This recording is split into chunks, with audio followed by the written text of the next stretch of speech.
Hello, everyone. Good morning. Can you all hear me all right?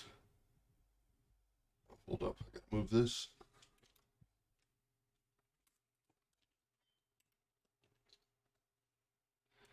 Can you all hear me?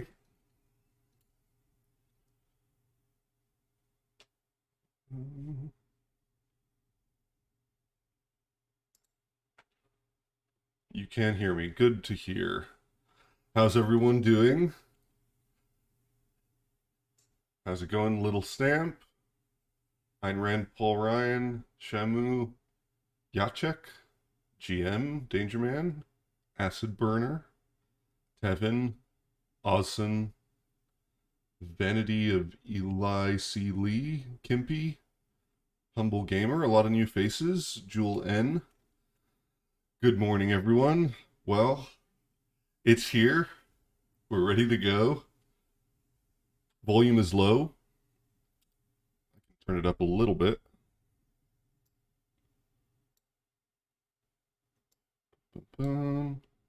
Is that a little better? Going into the red, but I've got about 1 hour of sleep. I've got my coffee, and I'm ready for this. So it seems like the way it's going to work is the actual YouTube video is going to start in 8 minutes, but the beginning of it is a countdown. It's a half-hour countdown. So the trailer doesn't actually drop for until what is it, 9 o'clock my time. So 40 minutes. So we got some time to talk and see what we're expecting. Um, Figure out what we want to see and what we're going to see. It's going to be 3 minutes long. And it's supposedly a gameplay trailer. So, yeah, I don't know it's morning for me. This is bright and early for me. So, can I also just say, one thing which occurred to me is I'm really pleased that that they just randomly dropped this. I mean, I know it's sort of around the 2 year anniversary, but I was just thinking that there's lots of games that'll, we expected a trailer like this to pop up at, I don't know, Game Awards or some other big event or something like this. But the fact that they just drop it sort of randomly is kind of an indication that they just drop it whenever they're ready. They're not super concerned about trying to make a big splash, or at least they know that their audience is captive, so to speak. And I don't know. There's just something I like about that. There's something very unpretentious about the way that FromSoft operates, which is why I think they have garnered such a devoted following.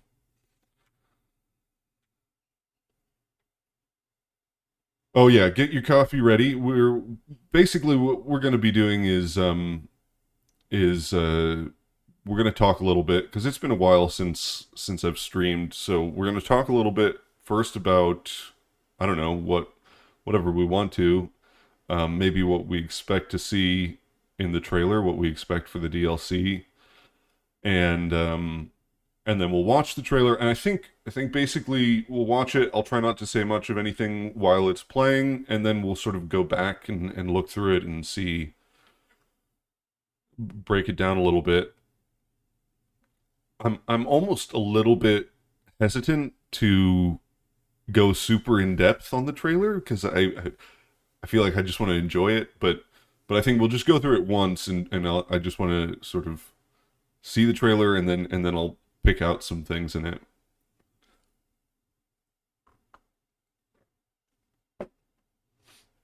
Yeah, Miyazaki has no corporate leash. Exactly. Yeah, he feels very, very independent. Oh, welcome, John. Oh yeah, we're here. We're here. Yeah. There was some quote from Miyazaki. I can't remember where this was, where he was talking about how he thought, like, as CEO now, he meets all these different other, executives and game people in the industry. He meets all these higher ups, and he was saying that, like, oh, they're all just really weird people, and that they've even used, like, they've designed characters based off of those people, like, satirically, I guess. So I thought it was hilarious.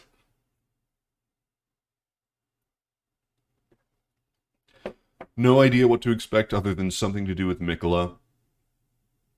Um, yeah, so I think there's a couple things that we can expect. So one of the one of the things which is nice about, okay, normally when you do a DLC, DLC can be lots of different things, right? So the point of a DLC is to sort of mine the resource, which is your successful product, right? You make a game and it does really well, and then you know that there's an audience for it, so people are going to buy something.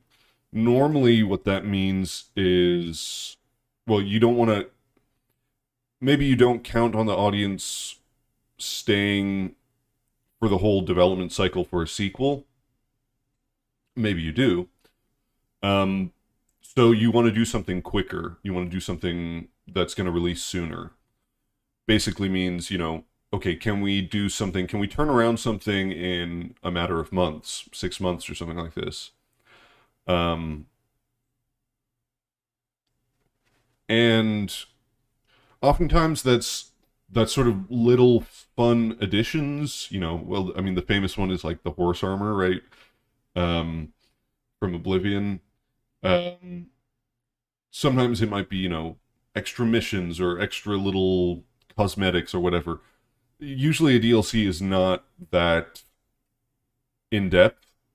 I think given that we have a 2-year development cycle for this, um, we're looking at something way bigger. I mean, 2 years is now we don't know how much of that they dedicated to actually working on the DLC because they also had um, Armored Core. So it's possible that, like, we don't know exactly how they've rearranged, the different teams working on things. They might have had a lot of people just sort of go from Elden Ring to working on Armored Core, and then after that, kind of come back to working on the DLC. Um, which would mean that it's not really a 2-year development cycle. But my sense of things is that they had been planning, at least for the capacity to do a DLC before they released the game, before they released Elden Ring 2 years ago. And I think Lance McDonald said that there were two in development, and then they sort of turned them into one, which feels about right. I mean, I don't. He seems generally credible, so I'll trust him on that one, and it makes sense. They did two for Dark Souls 3. The reason that you do two is, again, because you sort of want to take advantage of your captive audience. So if you can do one and you get it out early, maybe one that's smaller and then one that's a bit larger that takes a little bit longer to develop. So you get one out, 6 months down the line, and then another 6 months later, you get another one out, which is a little bit more content, and people are kind of into it. So if you combine that all into one large DLC, that seems to be what we're looking at. So that seems to be something pretty big. Now, one of the advantages of doing a DLC, in my view, is, I mean, there's a lot of advantages. So first of all, you have all your systems set up, right? So character movement, combat, camera, all the different mechanics regarding, inventory and armor and spells and abilities, all of that stuff is already set up. They probably have a pipeline set up for map creation, which my understanding is there was basically a sort of first pass of procedural generation. So, you have a computer system that, oh, there we go. You have a computer system that builds part of the map, and then you go back in with real developers, and they start to build a map in. Is this counting down? Wait, is that? I don't understand this countdown. There's so many different numbers.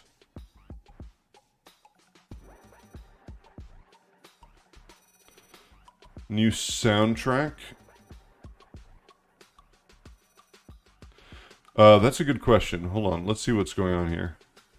Is this actually going to start right now? Okay. This is the real countdown. All right, that's what I thought. Okay, yeah. So the fact that you have, they developed Elden Ring's map with a first pass like procedural generation is how they talk about it. So, you have some system for like generating geometry and stuff, and then you go in and you kind of fix things up. So probably something like where the trees are. One thing I noticed when playing Elden Ring is that you rarely run into a situation where riding into trees with torrent, you never really get stuck. If any of you played Witcher 3, you might know that happens fairly frequently. And it actually happens in other games as well, where you have things like that. In Elden Ring, that really doesn't happen, and my suspicion is that basically when they went through the map with this procedural generation, they had some parameter which kept the trees apart by a certain, radius, because they knew that, okay, as you're riding on torrent, you might get accidentally caught like in a group of trees. So anyway, the point is that they have this system now. They tweaked it, in their development cycle for ER, where they have the system to develop a map. So now you have all these systems built already. So when you look at a 2-year development cycle, or maybe it was 1 year if they switch people off for Armored Core, it's still not like you're just building a game from scratch in 1 year. You have everything set up. So what's the new stuff that you're actually going to put in? First of all, it means that you can make a map much more quickly, because you already have that pipeline, and you already have the things that are going to work certain ways. Certain aspects of level design, you have years of observing, feedback from players about which parts of the map they really enjoy, and probably feedback from players about like where they've been in the map even the most. And so you have all this information that you can use as you're creating something new. So what does that mean? I think it's going to be pretty big, and probably some of the better level design that we've seen in ER.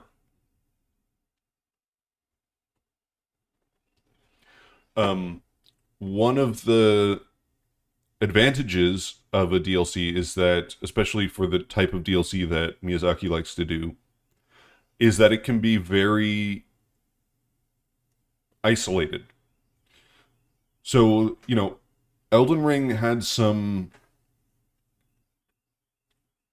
issues to contend with by making a game that is trying to do so many different things, right? It's trying to be like a quasi open world game. It's trying to be a sort of linear adventure. It's trying to be a combat game, an RPG game. It's trying to satisfy veterans of the Souls series and also kind of bring in new people and be accessible to them. The DLC doesn't really need to deal with most of those problems. It can be much more niche and much more narrow, and because you already have a captive audience, you don't really have to worry about any of that other stuff. So you can build a map now which is um, much more linear for one, and much more like tightly controlled, essentially. I mean, and a good example would be like Dark Souls 3, The Ringed City, where you have these very linear segments of it, which are basically gauntlets. Um, and it doesn't really have to connect to the rest of the map. It doesn't have to integrate with the rest of the map. It can be completely separate.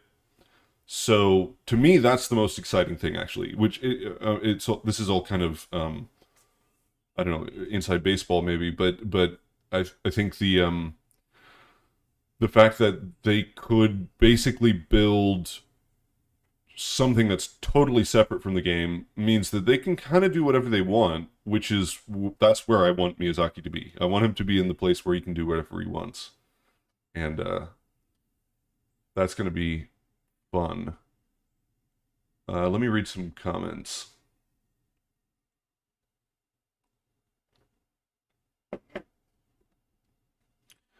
Lance said they started working on the DLC even before the game launched. Yeah, and I suspect that's probably why they cut a lot of the Mikola stuff.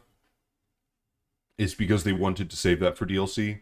Like maybe it wasn't as developed as they wanted at that point. You know, so I mean there's so much cut content regarding Mikola, all this Saint Trina and the nomadic merchant stuff.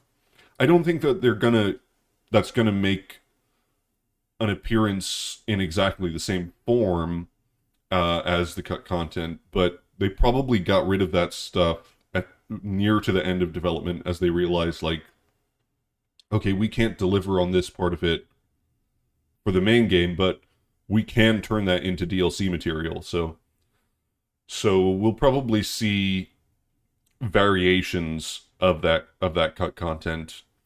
Maybe the sleep, this whole thing with getting dreams from people, that could be a whole mechanic that's introduced. I don't know, maybe something different, but we'll probably see some variations on that stuff.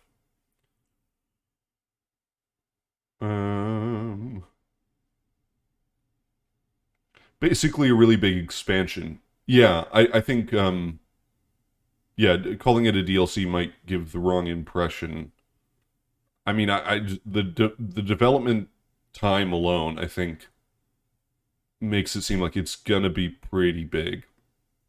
Oh, that's right. John mentioned the new soundtrack.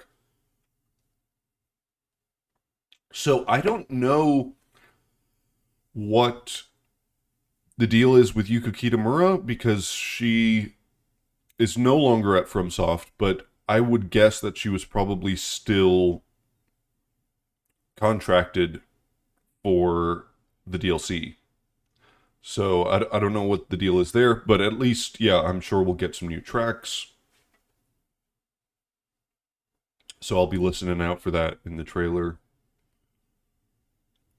Um,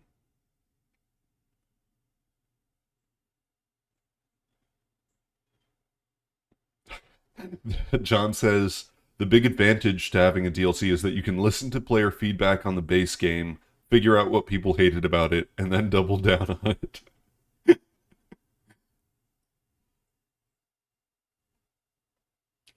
Well, I think one thing we can all be sure of is we'll get at least one poison swamp.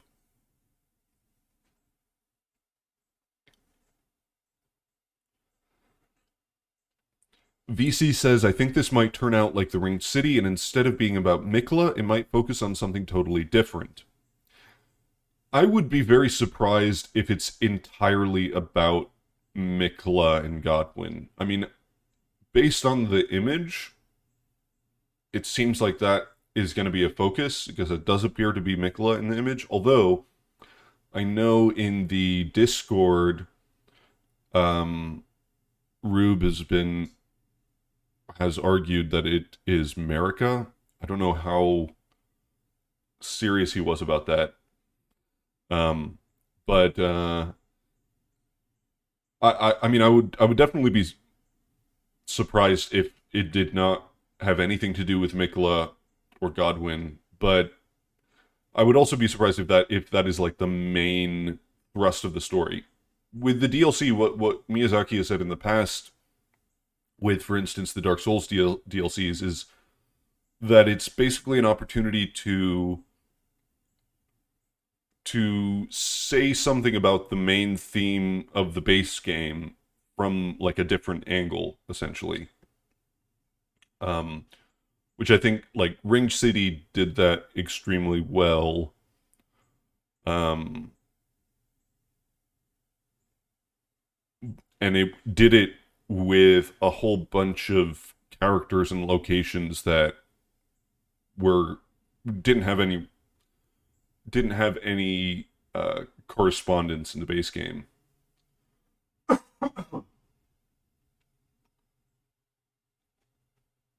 Just want to see locations and weapons, Kimpy says. Yeah, I mean, I'm sure we'll get, again, now that you have those systems in place, it means it's pretty easy to create new weapons, to create new spells, because the structure, the architecture around that is all set up, and you know how things are balanced. So it's really easy to. I mean, they've probably, you've probably got some gameplay designer who's looked at all the player feedback, all the PvP data, and you can look at all these weapons and see, okay, look, here's like 5 places where there's something missing. Here's 5 places where we could do something that doesn't exist. And I mean, I'm sure they probably had plenty of ideas for what they could add in. So yeah, we'll see some interesting weapons and spells. Oh, good morning, Kate. Welcome.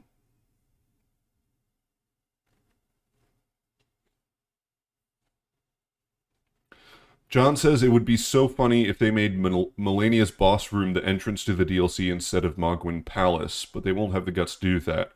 I honestly wouldn't be surprised. So, probably when you have a DLC like this, probably it's going to be sort of maybe late mid to late game in terms of scaling. And one way to, I mean, there's all sorts of ways you could do this, but it wouldn't be that surprising if you gated that behind a later game boss that required you to basically be a certain level in order to beat it, so that you're appropriately leveled for the DLC. You could also have multiple ways to get there. I don't know if Melania, I mean, honestly, the only problem with Melania's boss room, in my view, is then you have to force players to go and get the Halig Tree tokens, which feels a little bit like doing chores. Oh, excuse me. Sorry, I've got a bit of a cough. But no, I wouldn't be surprised if we used Melania's boss room. Lil Stamp says, I'm hoping for some really hard areas, not just bosses. Oh, I'm sure we'll get plenty of hard areas.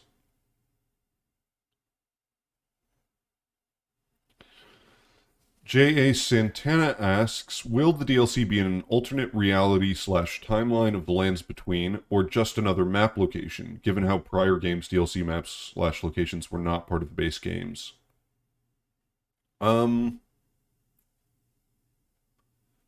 My prediction is that no one is going to completely know for sure where we are in the DLC. I think it's gonna be. I think we're. Some people will argue that it's an alternate timeline. Some people will argue it's a dream world. Some people will argue it's something else. I think it's gonna be ambiguous. That's my prediction.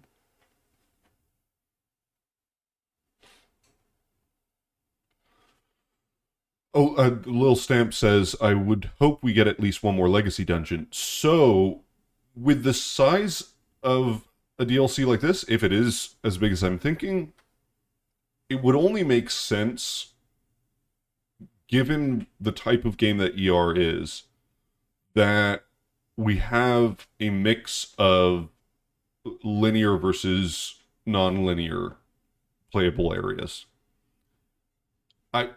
It would be hard for me to imagine that it's all just linear. So what I would expect is a fairly sizable map, which is composed of, something like 80% non-linear open world and 20%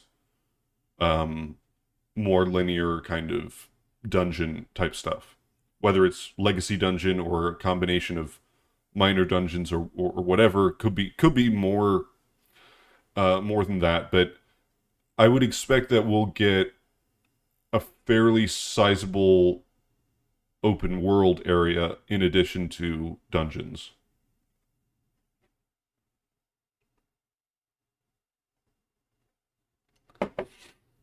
Kimpy says, I don't want to portal to a new location, to be honest. I want to ride there. I will predict one thing, which is that we'll get more context for Torrent. And it's not just because of the DLC image with Torrent in it. It's also because that's a weak point in the game, I would say. In the base game, there really isn't anything to contextualize Torrent. We have a little bit of information about Torrent and Melina, and Ronnie knows him, and Torrent's former master, which appears to be Mikola. But in terms of, if you're just looking at this as a game, like, this is your steed that you're riding. This is some in terms of gameplay, Torrent is probably something that you're spending a lot of time with. And there isn't a lot of narrative context there, so DLC is a great opportunity to fill that void with some context.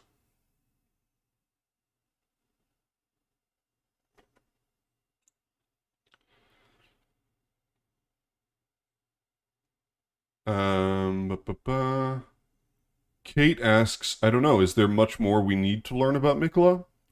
I mean, that's actually a fair point. I think there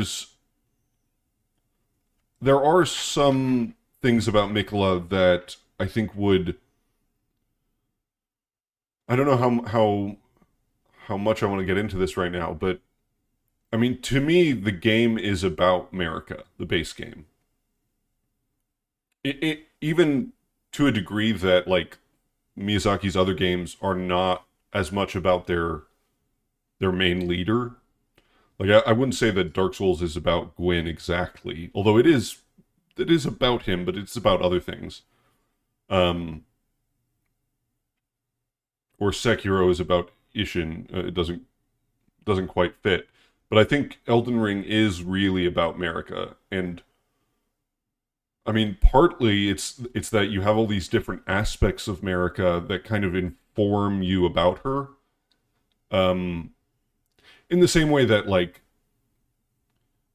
if you have like a Dr. Jekyll, Mr. Hyde kind of situation, that's a narrative device which allows you to say something about that character in a way that you couldn't normally. You can use hyperbole and metaphor to talk about that character in a different way. By talking about Mr. Hyde, you're kind of saying something about Dr. Jekyll, or Bruce Banner in the Hulk or something like this, right? So when you have America and then you have Radigan, but you also have Malekith, you've got her shadow. It's like, oh, the shadow side.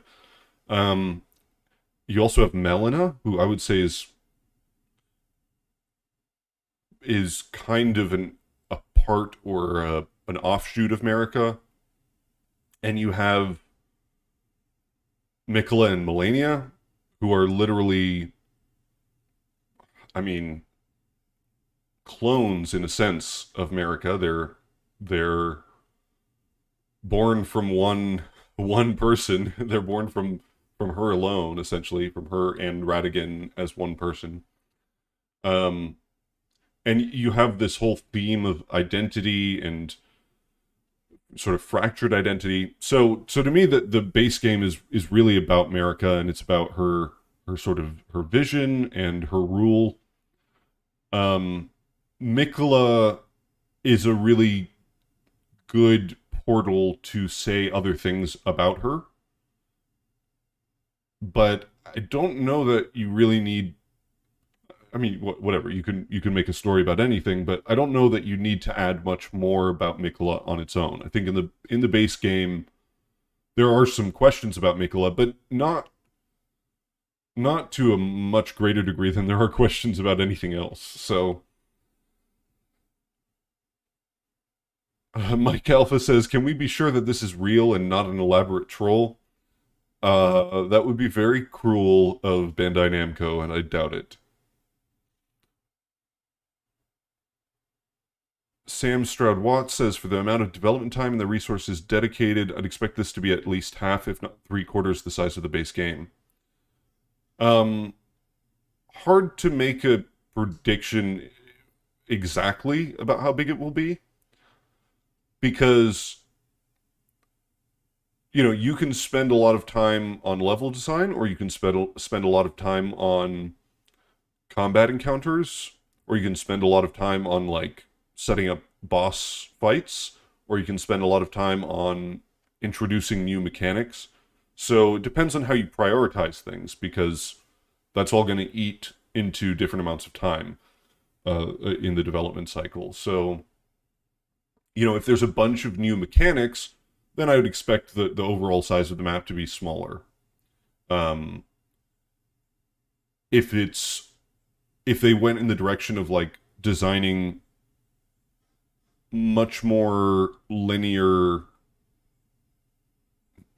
dungeon based kind of things, more of the level design of the type that you'd see in Dark Souls, as opposed to the open world stuff, then I'd expect the map to be smaller.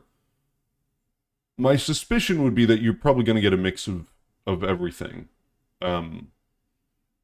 So that probably means the actual size of the map, I would say you're probably right. It's probably pretty big.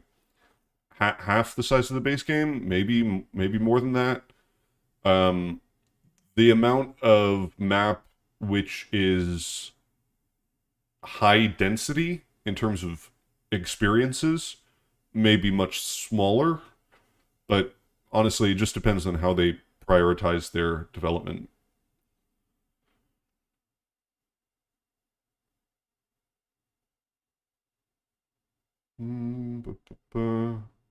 Vanity says, "I really hope it's not Marika. She was the main focus of the whole main game. I hope they shift away from her for the DLC." Um, I fully expect the DLC to introduce. Miyazaki is, as much as Miyazaki repeats a lot of the same tropes in terms of sort of metaphors and themes, he is an endless. He and his team, I would say, is because it's not just him; it's also his leadership style of using any ideas that his team comes up with. Um, they are very, very creative. They're an endless source of creativity. So I would fully expect a lot of. I don't think anybody's gonna think that this DLC is sort of derivative or beating a dead horse with the same material. I don't think that's going to be an issue. I think we'll get plenty of new characters, new locations, new concepts, new things that make it feel distinct in its own right.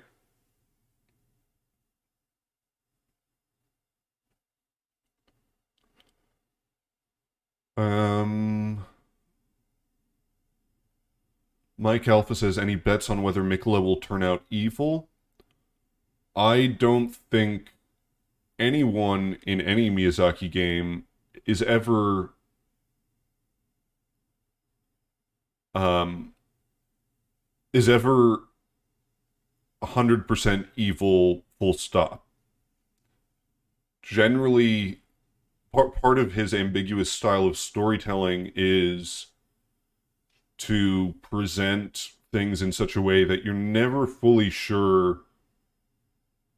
I mean, sometimes there's some very obvious things like, okay, Dung Eater, pretty perverse and horrible. Um, but you're never really sure, like, in the grand scheme of things, how bad this is. Um,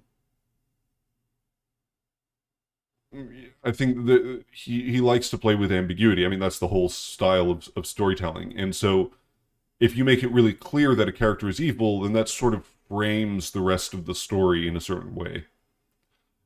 Generally, there's much more nuance to it, and there's lots of sort of moral trade-offs going on. So I would say I'm very comfortable taking the bet that Mikola will not turn out obviously evil. That doesn't mean that there might be some things that sort of paint him in a more dastardly light than what we get in the base game.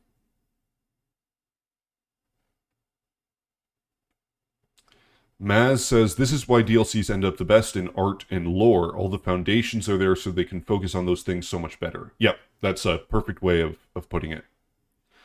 And, it's interesting, I made a video that was a critique of Elden Ring, and part of the reason for that was I wanted to just sort of get my thoughts out. Part of it was I wanted to see where my thoughts were before a DLC came out. Because, the way that I think about Dark Souls 3 now is very much informed by having also done the DLCs, having also played the DLCs, and that sort of combines. And I think, in a year from now, it'll be hard to make that distinction. The DLC will be just sort of combined in people's minds into the base game. And so, if the DLC solves certain problems or it adds in certain things that were lacking in the base game, I think most people will just sort of accept that as part of the game as a whole. So, yeah. Let's see. Oh, we're getting so close.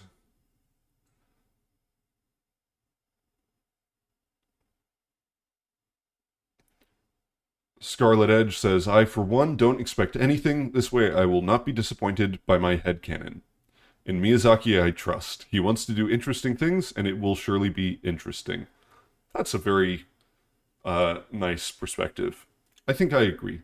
The only thing that I expect is some crazy, interesting shit. I think that's right. John says it will be 3 times the size of the base game, and if you die, it'll delete your base game save file and blow up your console. Oh,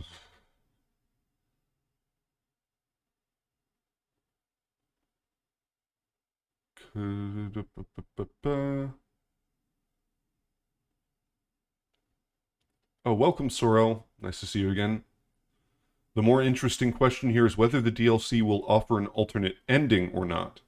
I'm guessing no, because no Miyazaki-directed Souls game did that. Um, however, Ringed City did provide a sort of ending that wasn't available in the base game, and I think it was actually a better ending than any of the base game ones. So I don't know. I'm not going to talk over the trailer, so let's just listen. 16.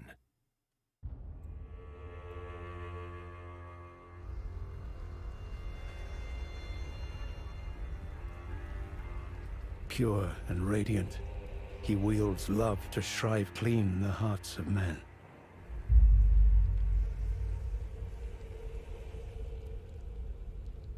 There is nothing more terrifying.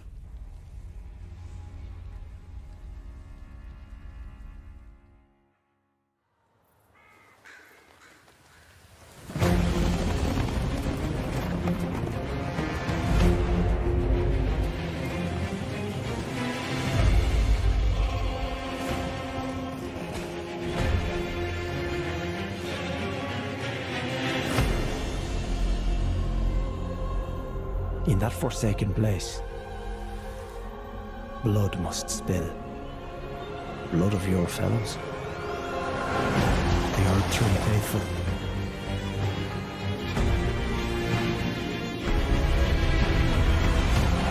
They were never saints. They just happened to be on the losing side of a war.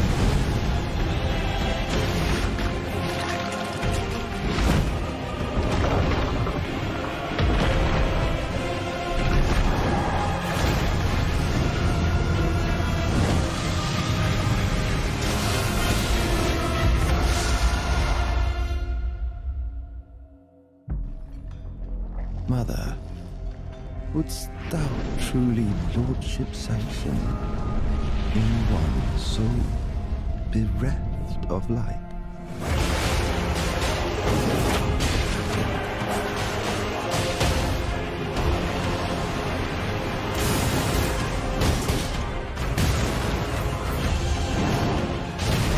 I presume you, too, are keen to know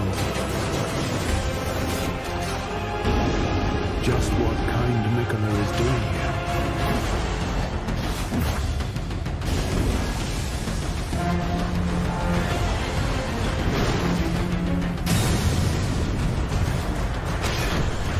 Those stripped of the grace of gold shall all meet death in the embrace of Lesma's flame. Come now, touch the withered arm, and travel to the realm of shadow. I will not be far behind. May we meet again.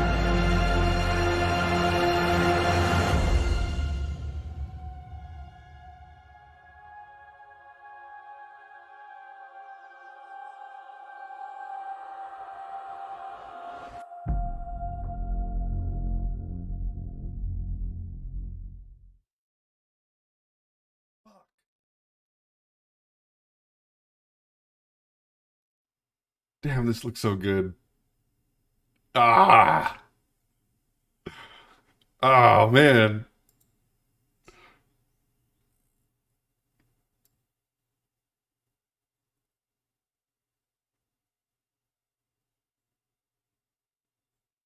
Oh my god.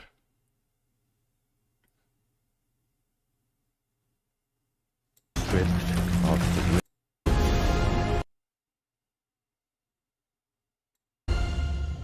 Be far behind. Withered arm. Lesma's flame. So that's definitely Mikla, right? It's gotta be.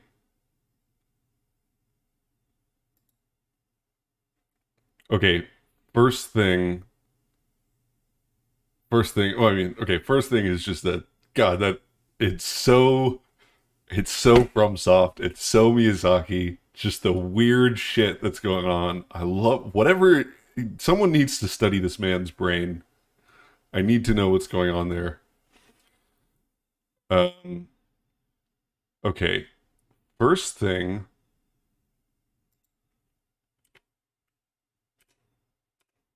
Okay, so definitely Mikula. Now, okay. So there's this stuff coming off here, and then when we look at the Erd tree... Oh, where was it? Was it that?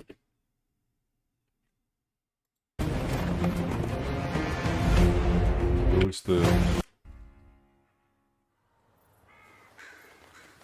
Yeah, it honestly does. So, what it actually looks like to me is that it is the lands between. Mirror Realm? Yeah, that's what it looks like. Like, I don't know if we can kind of go through it and see if it looks like, if it looks like the same geometry. So whether it's a mirror realm or like a different timeline or something like this, I wonder if it's literally just the lands between, but with a different... There's a bridge. Is that like a divine tower? I don't recognize the landscape here. I mean, it kind of does look like a whole second map. Yeah, it looks like a whole lands between sized thing. Oh boy. Oh boy. But that looks like the Halleck tree. I don't know. Can you see my mouse? Just so that I know if when I'm pointing at things. This looks like the flying buttresses of the Halleck tree of Elfale, which is... Huh.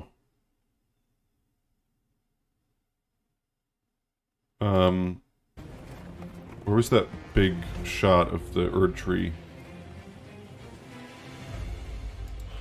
The name of the red guy is Mesmer the Impaler. Where are you guys getting that? Is that on a... Did they release something?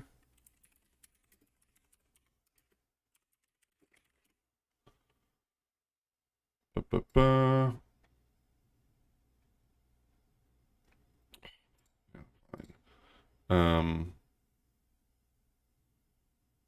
Where's the promo page of the collector's edition? Do, do, do, do, do.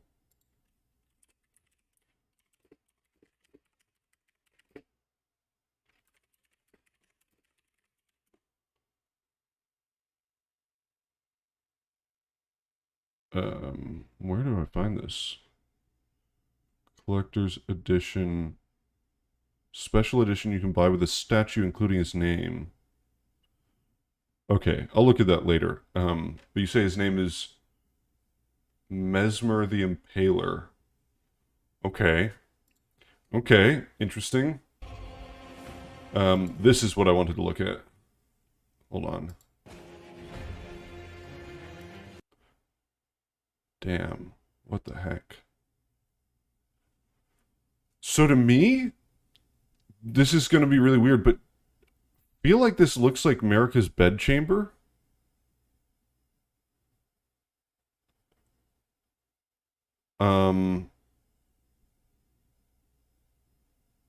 What is going on here?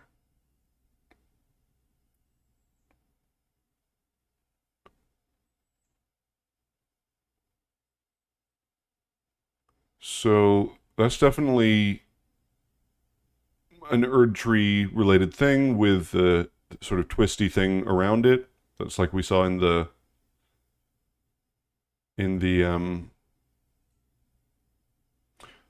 Oh, was that the end of the trailer? Hold on, let me check that out.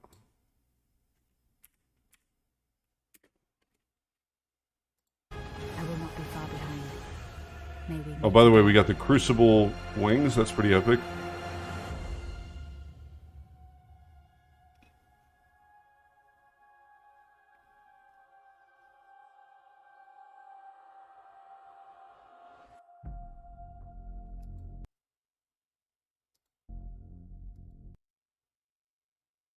June 21st.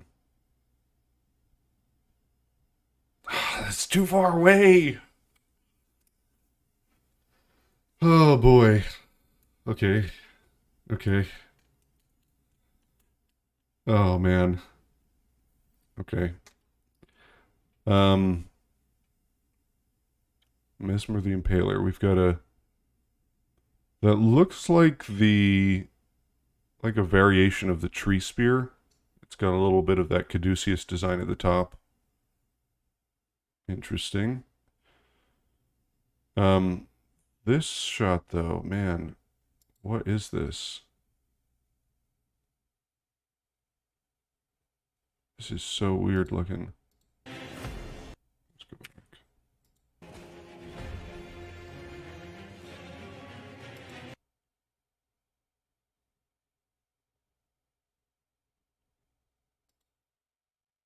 Yeah, it doesn't.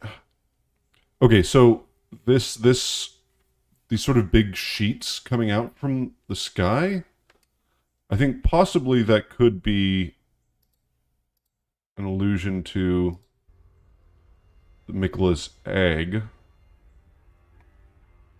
Pure and radiant, he wields love to shrive clean the hearts of men. But I think it's really Miquela's bedchamber. I mean, Marika's. Let me just see if I can pull up a picture of it without opening up the game. Bum, bum, bum. Not a great picture, but I think... see those, like, drapes? That's what that looks like to me. Which is... Man, I don't even know what to make of that.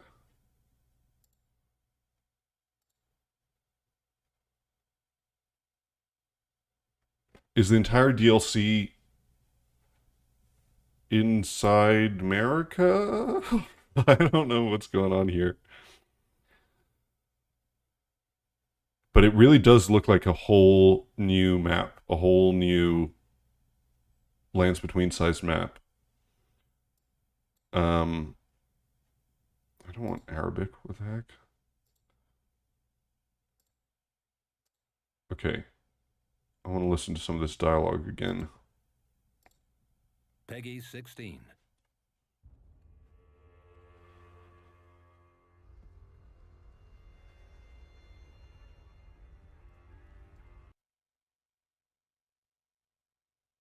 This is a new character, right? I don't recognize that garb from anyone. I thought it was Melon at first, but it doesn't look like it. That's definitely not Melena's boots, and she doesn't have the filigree on her costume. Pure and radiant, he wields love to shrive clean the hearts of men.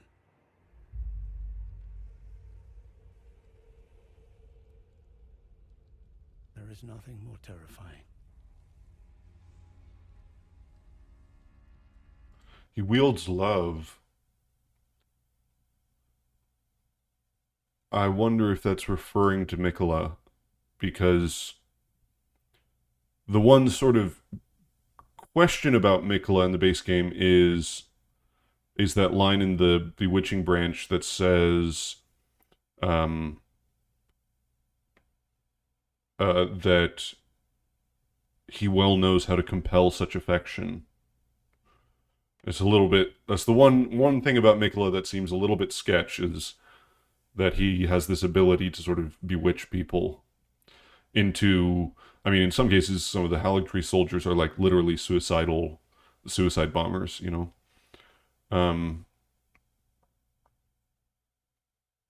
He wields love to shrive clean the hearts of men. Interesting.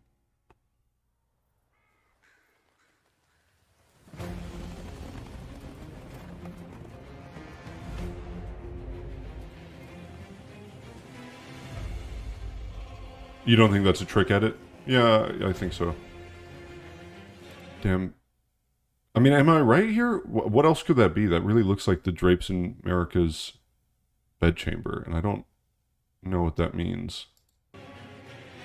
And also, hold on. I want to look at the map. I mean, does this resemble anything in the base game? Just in terms of geography, like the topography of it. There's a bridge there. That couldn't be Saint's Bridge. It looks different. Oh, welcome, Eridan. Nice to see you again.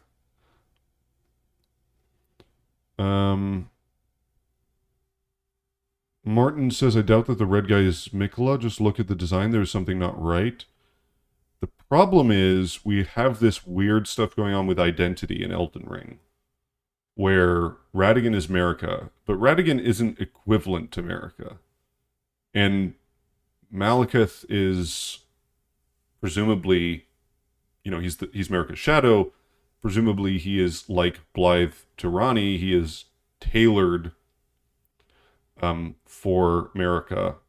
He's a part of her very being. We have Mikola and Saint Trina. We have so many different sort of split identities. We have the D-twins who share a soul between two bodies and two minds. We have all these aliases. So the idea that something could be Mikola but not Mikola, that seems totally plausible to me. I'm just trying to look at this. I don't see anything which resembles the geography of the base game. Okay, we'll move on for now.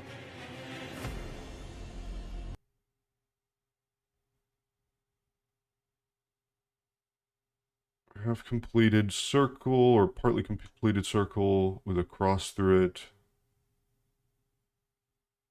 Is that a great rune? Oh, well, you know, hold on.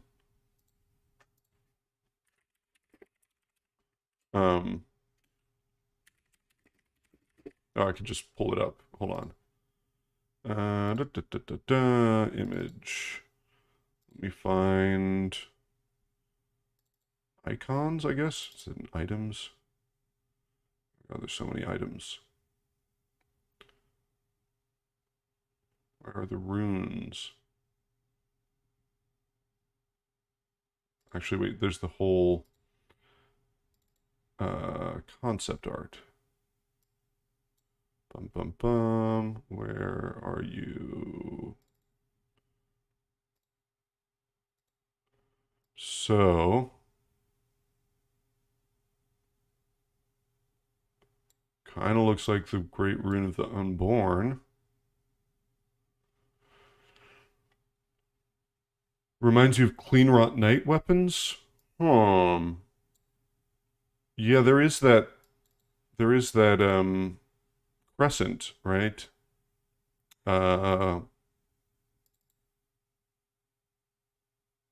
What is that again? Is that a spear? No, there's the spear and then there's the scythe is what I'm thinking of. This one. Yeah, definitely a similarity. I never really looked at that design too closely. It just looks like filigree. Actually, kind of looks like a flower. Okay. Interesting. Mikola's Great Rune. I mean, I feel like the Great Rune of the Unborn had to have been Mikola's Great Rune, because it's the only way that system makes sense. I'll go back to it. Where was it?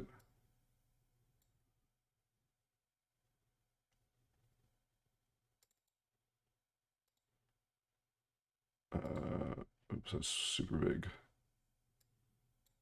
Scale down. I shouldn't have expanded that too much. Come on.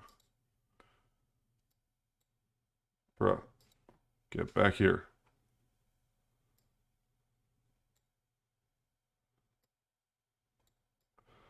Okay, so the thing with the Great Runes is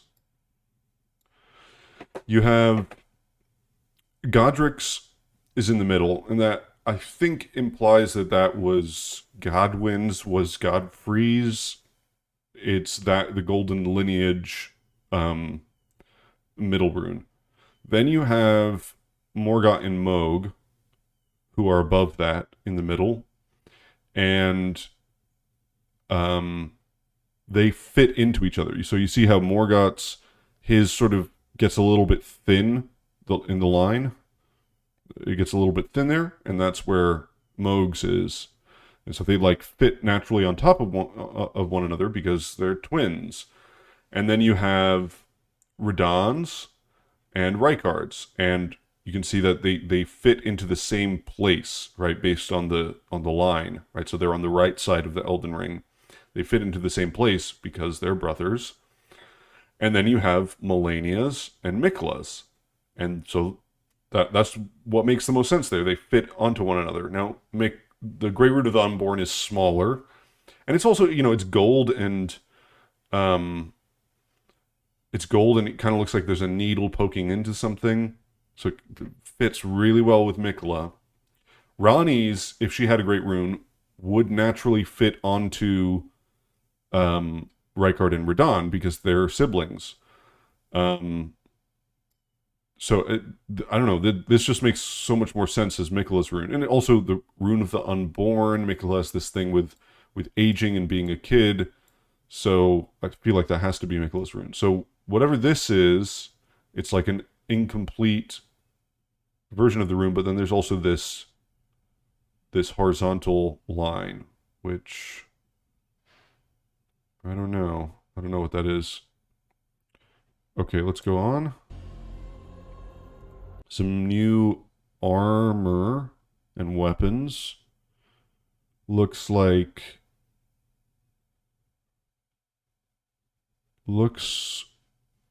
sort of Roman inspired, which would tie to like Yokade and that earlier age. If I had to guess, that might indicate we're going to a kind of past world.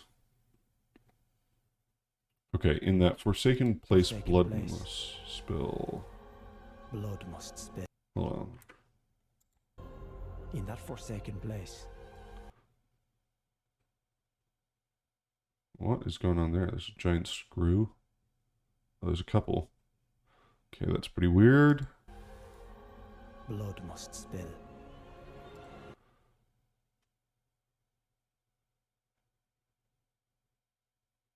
Is this... Oh, this is the Church of the Cuckoo, is it not? There's the cages. It's a bit different, but it's definitely... And we've got lilac... Oh, those aren't flames even. What are those? They're like crystals lighting up the place. So I think that kind of means we're definitely... I mean, am I right about this? This is the Church of the... God, I'm going to need to open up the game to check this out. This is definitely the Church of the Cuckoo.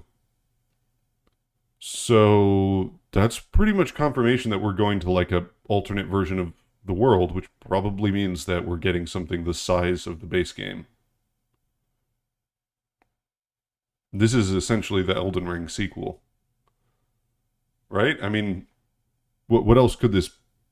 I mean, I suppose it could be another church that's got a similar... This is slightly different. There's not that thing in the middle of the dice. I don't remember about the window.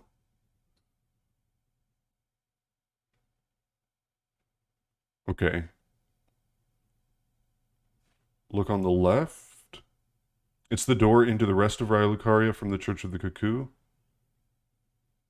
I mean, that's what it looks like to me, right? I mean, I guess I'd have to open up the base game to check that out. Maybe I'll do that after we go through the trailer. It really does look like that. I mean, you've got the cages here, which seem to be empty. Blood of your fellows.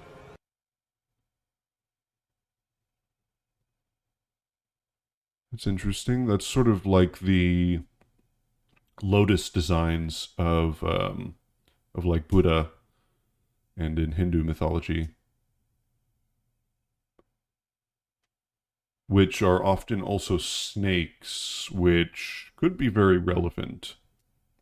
I'll show you a picture of what I mean.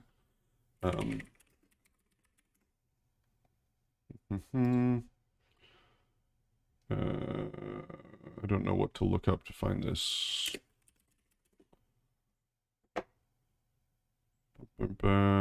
Yeah, this sort of thing. With a... There. That sort of thing.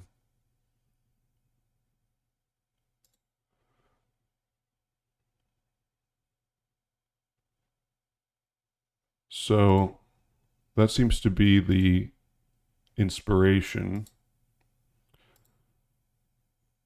And given this guy Mesmer, that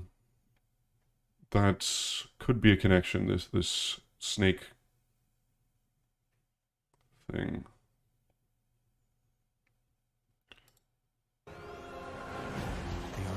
The headdress is reminiscent of the Nox. Yeah, A lot of your fellows. could be. Well, certainly we've got that white. I don't know what you'd call that. Doesn't look quite like anything that I think we see in the base game. Could be reminiscent of the Nox.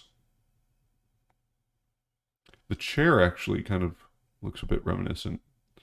This is sort of Nox-like design.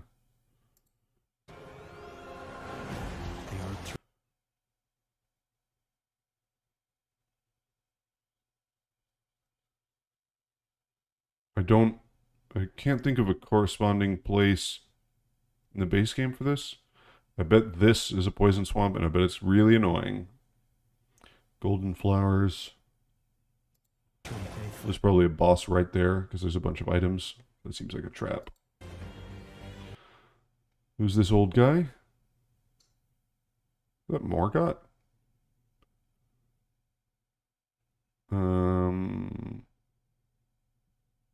Deathblight Swamp? Very well could be. Very well could be. In fact, that seems more and more likely. Is this the Lake of Rot? Of your fellows.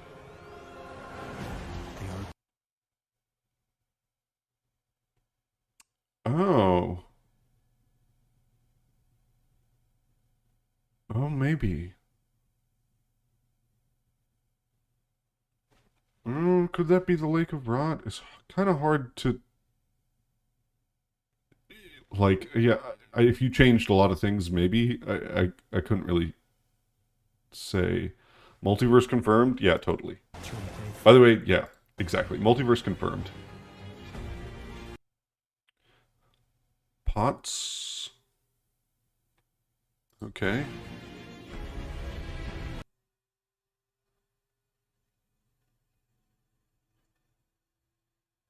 This looks pretty epic. I don't really have anything else to say. Okay. What is this?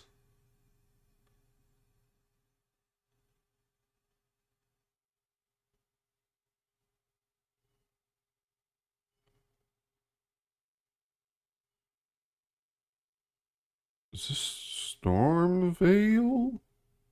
Like different Storm Veil? What is going on? What am I looking at here? I'm not looking at anything which has a correspondence in the base game, am I? This is a long bridge going out to like a thin bit of land. Yeah, the screw pillars.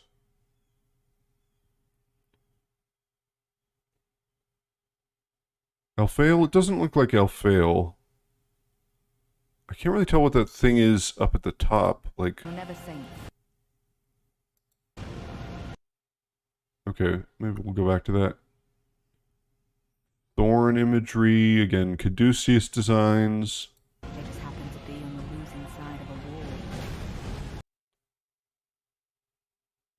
1, 2, 3, 4, 5, 6. Well, the weird, like, tentacle hair kind of reminds me of St. Trina's torch. Let me find that again. So I guess it's in weapons. There's torches. Torch, torch, torch, torch.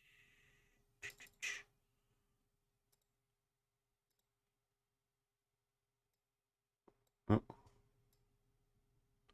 Oh, you can't really see it here. It's got some weird, like, tentacle kind of looking hair, so I wonder if that's related. Is everything wrapped together like the kiln of the first flame? Kingdoms / castles twisting around each other?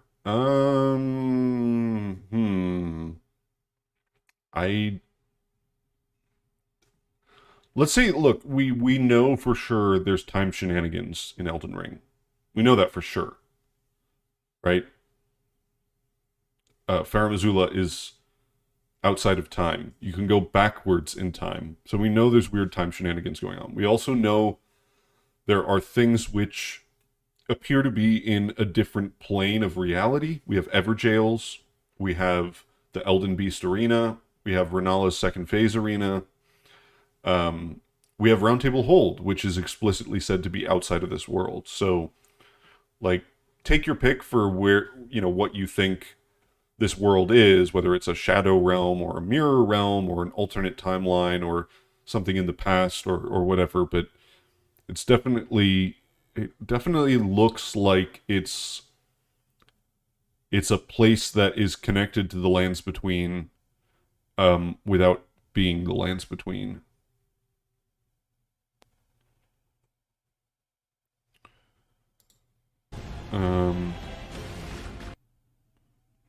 Those guys look really annoying. I hate grab attacks. Okay, this is... what is going on here? Dead Serash? What the heck? With crucible horns?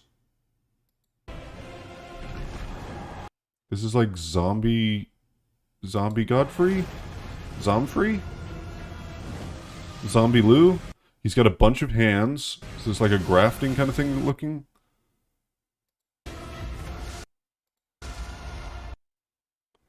What the heck? What is going on? I mean, this is clearly meant to be like reminiscent of Godfrey, right? Of Serash? This is like, okay, let me just open it up.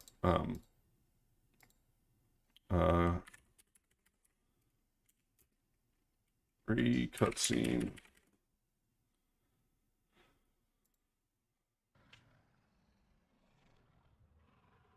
Nice, perfect position. Okay, Serash. Serash does not have any braids, by the way, whereas this does. Okay.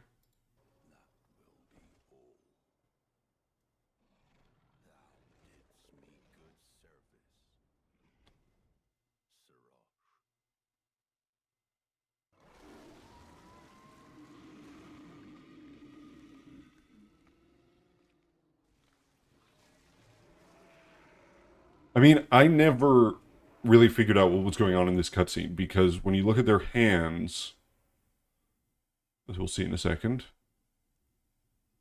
Here, so there's Serash's claws. And then it's moving with Godfrey. As if, like, almost as if you, like, absorbed him or something, or they're connected in some way beyond... They're not just like two separate entities. They're metaphysically connected in some way. This definitely seems like, I don't know, the inverse of it. And the stomp. At least we got some feet. Yep, of course, Miyazaki. You had to make them nasty old feet. Nasty dead feet. It looks like he's dead, right? It's like a crucible lion... I can't really tell what's going on with this garb here. It's a red cloak, but... Doesn't really remind me of anything. Oh, and where are we? It kind of looks like Elfale.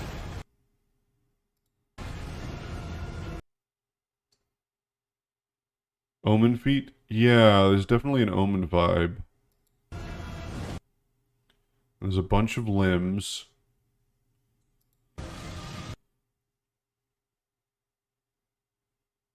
This is...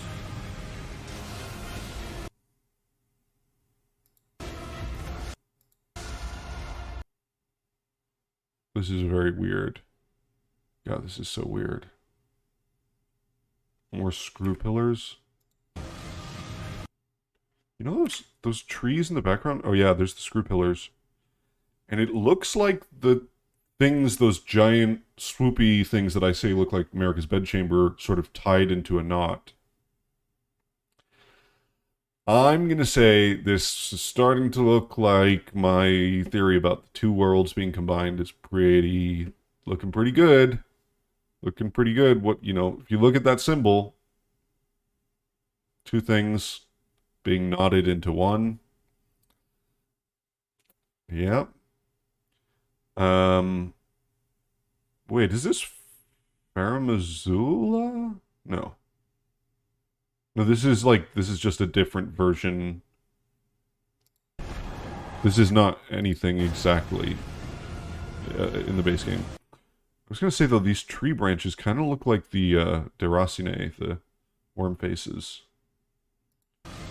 Maybe I'm just looking at things.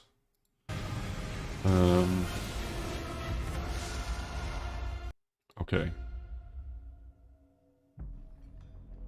Mother, Okay, here we go. wouldst thou Mother. I mean, if this is a child of America, wouldst thou truly lordship sanction? truly lordship sanction in one so bereft of life? Oh my god, I didn't even realize. He's literally just Elric.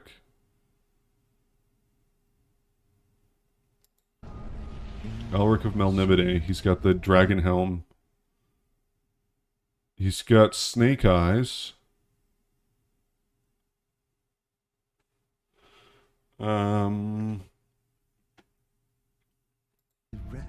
of light.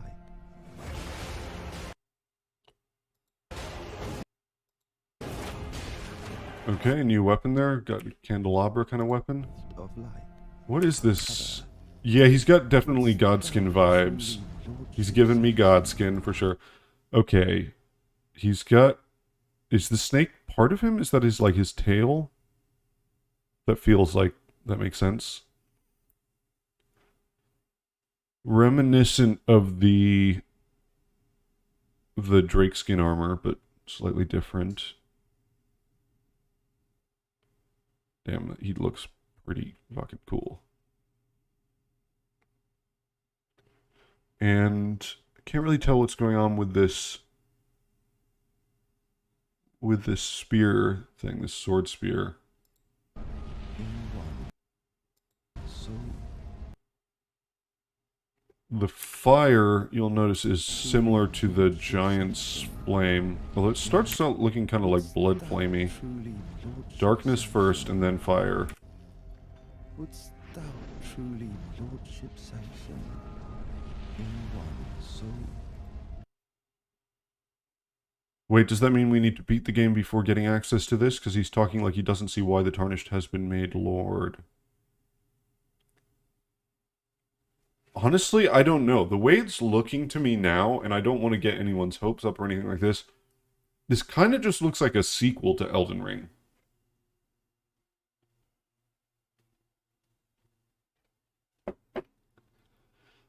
Yeah, red hair.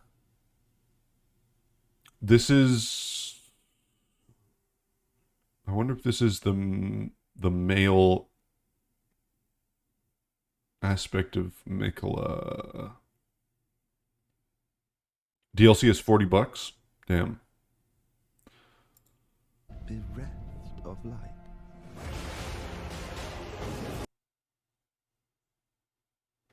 Coffins. This looks like the underground. Snakes and dragon scale stuff. Rykard's child with Tanith.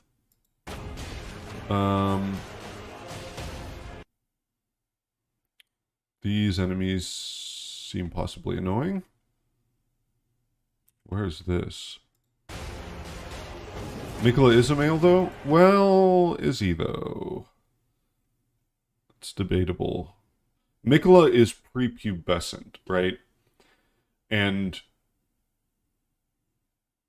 Saint Trina is sort of... I don't know. I just don't know how the identity thing works in Elden Ring. Clearly, there's something going on with identity. Different... I have a few thoughts about that. I'll talk about it once we get through the end of this. There are screenshots not in the trailer on Steam. Oh boy. Hold on. Hold up right now. June is so far away. Oh.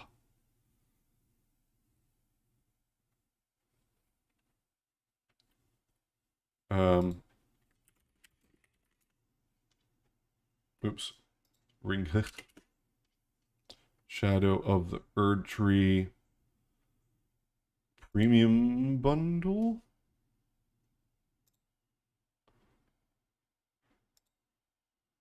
Whoa. What the heck?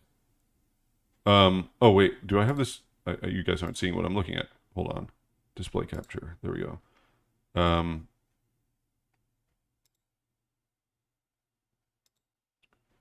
You see this now? Are you looking at this? What the heck is this? This one looks like what we were looking at before. This looks like Deathroot. That's definitely Deathroot coming out of your back. It's the same look as Deathroot, but it's not. Maybe it's not black. I can't tell if that's the lighting. There's like gold sparks among it. And blood. I think the blood is from the player character because it's emerging out of their back. Was that in the trailer? I didn't remember seeing this. Oh god, they brought back the what are they called? The Watcher guys from Bloodborne. Ugh. Dark Forest. This looks underground, I'm gonna say. Hold on. Okay. We're gonna look at these afterwards. Oh man. Oh. Pink butterflies. I wonder who that connects to.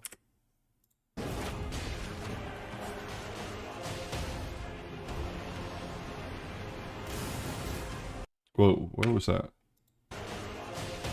Winter Lantern, thanks. There's that Crucible Lion look. Okay.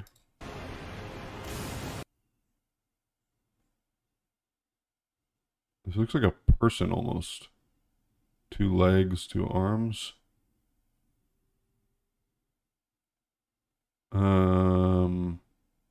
Sleep butterflies? Yeah, kind of looks like it. And it's a spiral attack.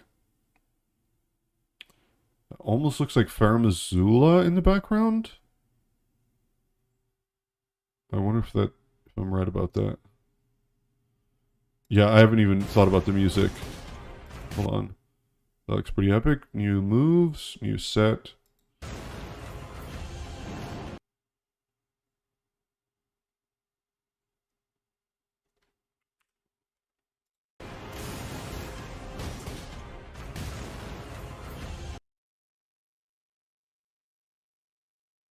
Is this Limgrave?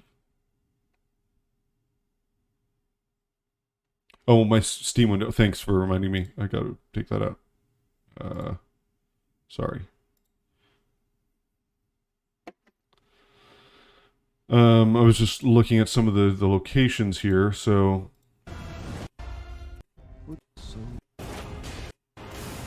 So there we go. This was what I was looking at. Yeah, I noticed the lion had green eyes, which is Rodrika's eye color. That's the eyes of a spirit tuner, which, when that's what Hugh says when he sees Rodrika's eyes. He says he's seen those eyes before. Once, they were of a spirit tuner that he was indebted to long ago. The spirit tuner presumably is the one who gave the spirit calling bell to Ronnie to give to whoever Torrent chose.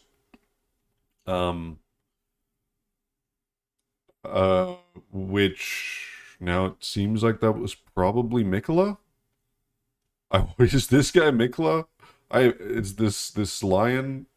Is this Mikola? Is everyone Mikola? Is everyone America? Oh my god. Yeah, that kind of looks like Missoula. This kind of looks like Stormvale. I can't really make out the... let's go to 4K for a moment.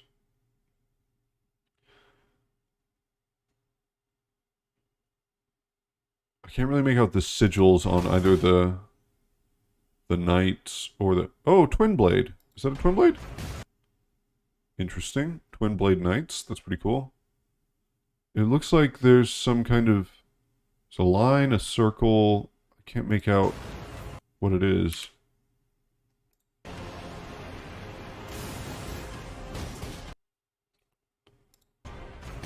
It's too dark. Look at the banner in the back.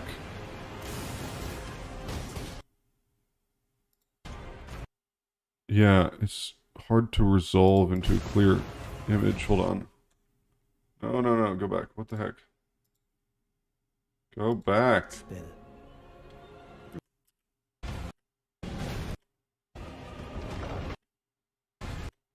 Oh. Sorry, I just accidentally went into full screen there for a second. 2. Oh yeah, let me just slow down the speed. That's a good idea. I'm gonna turn down the volume a bit.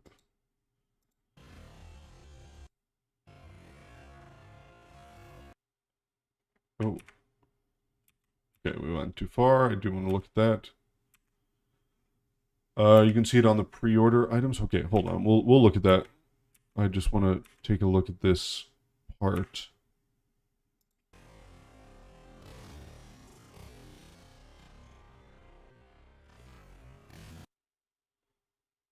Yeah, I can't really make it out too clearly. Just turn that off.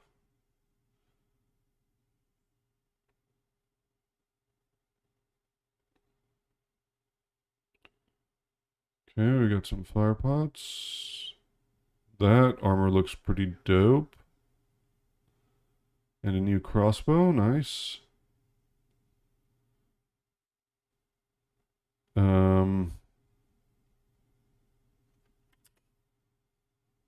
That's fine. Okay, a lot of lion imagery going on. Kick attacks. I think that looks like a special moveset.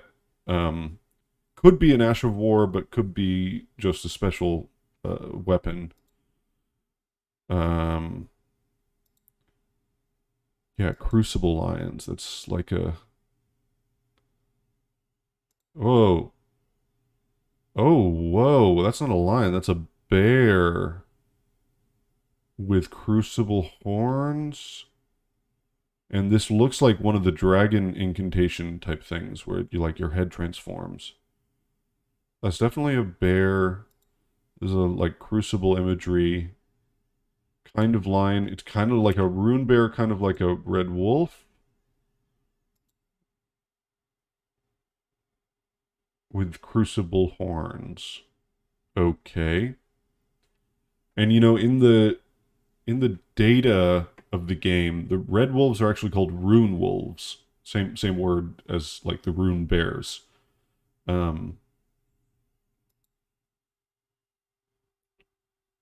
Yeah, bizarre is right.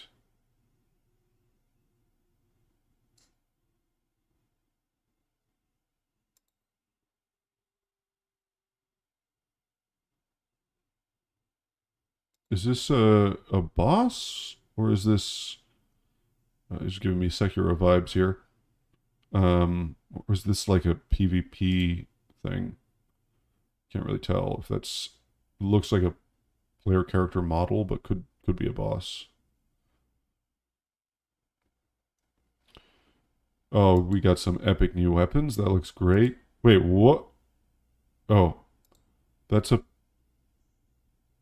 Elephant? Pig? This is like a tree sentinel, but... Saint Trina Light... God, Miyazaki, why? Everything is like the same but different. Man, this is like Elden Ring in a nutshell. This is like a tree sentinel, but with lilac-colored lightning, and it's like a hog instead of a... Okay. What the heck is this? Hungry Hungry Hippos? That seems like an epic boss fight. Oh, there's that move. Okay. Yeah, that's definitely Deathroot. Which could also be related to the Thorns and maybe the Crucible. That's like the Crucible incantation stuff has that appearance. Whoa, this guy looks cool. We've got Lilac Fog, we're underground.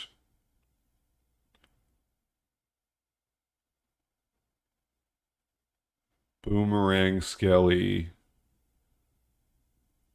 Oh my god, there's clearly so many bosses. He's got like an Elden Ring. Hold on, what the heck?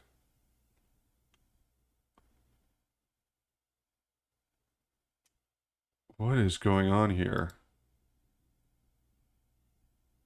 That's his rib cage, but it's also like a tree branch. It looks kind of like part of the Farum Azula Elden Ring, almost. Yellow Monk returns. Yeah. Oh my god, this is so weird. This is so weird. I wasn't paying attention to the dialogue, actually. What else did we say? Oh, Hungry Hungry Hippos. Gold Mask's shirt. Maybe the guy from the painting? Yeah, I assume so. Oh, I forgot to put on the... Wait, those stripped of the grace of gold shall all meet death.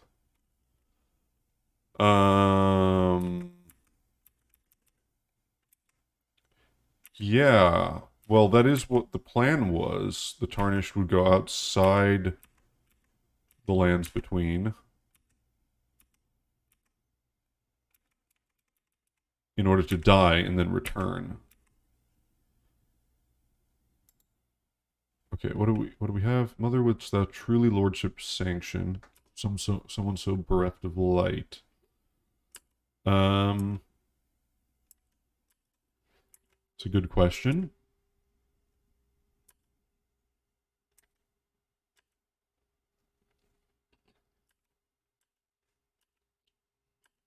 I presume you two are keen to know what kind Mikla is doing here. Yeah, I am keen to know that.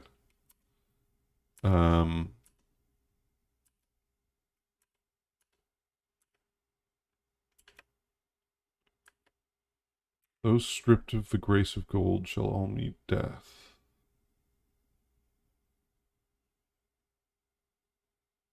Oh, dude, don't pull it.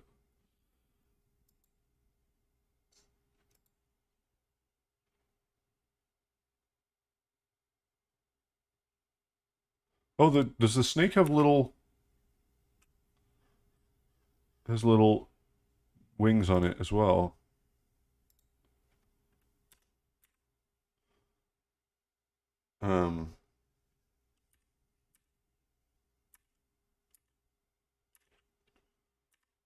Look at the Kelpie. Hold on.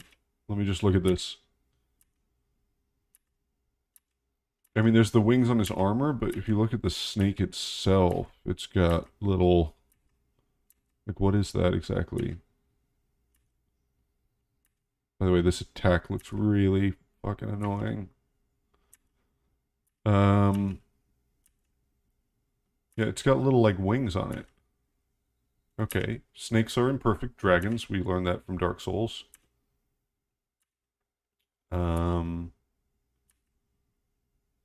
this definitely got little wings. And there are two of them, I guess, right? Yeah, is that a head down there? So there's two heads. Two serpents. Okay.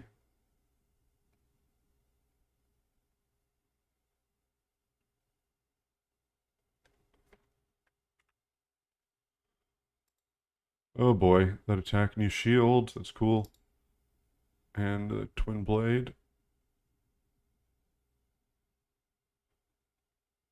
Oh, with the spears, which is sort of like what the Clean Rot Knights do. Oh, and the spear, that looks like there's snakes on it, right? In the embrace of Mesmer's flame.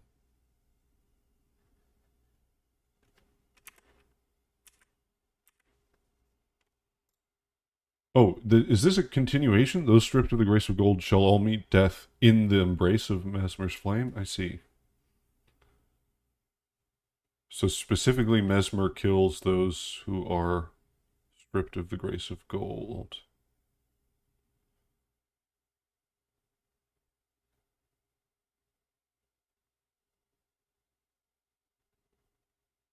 Touch the withered arm and travel to the realm of shadow. We're going to the shadow realm, people.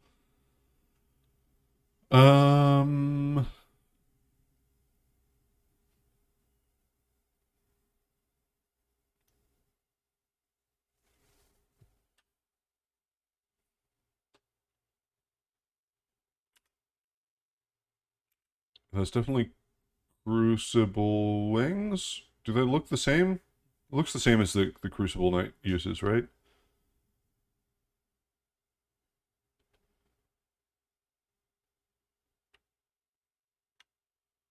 Why did it have to be snakes? Yeah. And then we get a little thing of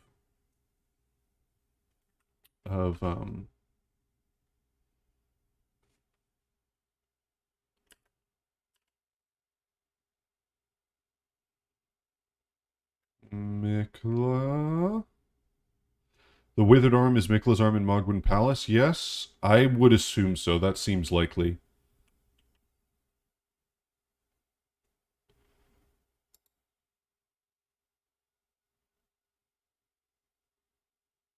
So this is actually a different state than what we saw earlier because the Erd Tree...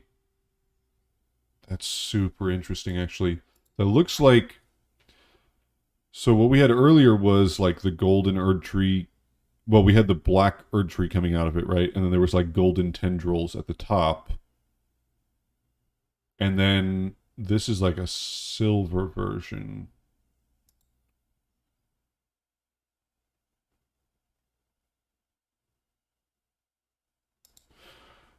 Play the part where he slashes horizontally.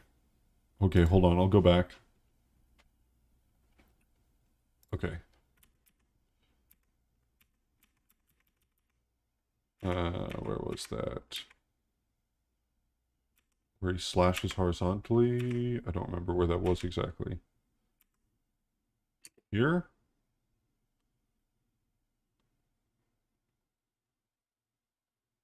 Grab attack. That looks fucking annoying.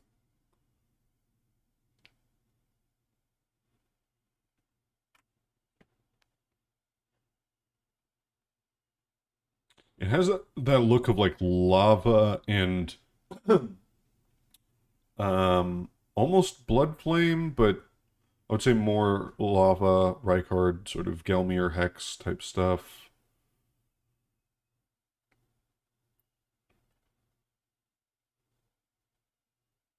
Did I miss it?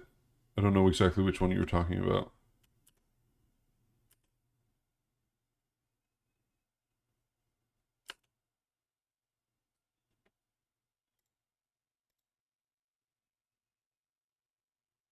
Downward slash was after this.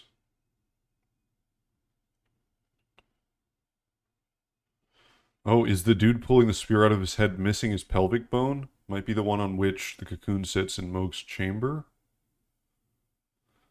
Maybe Mesmer is Melena's male aspect? She helps us become Lord, so maybe this dude's disapproval of our becoming Lord means he's her opposite. There's a lot of questions.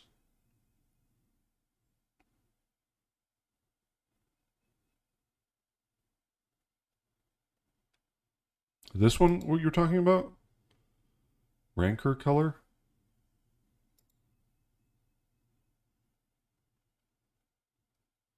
Yeah. If you look at the flames on the ground right before they go out. Oh, I sort of see what you're saying. I don't...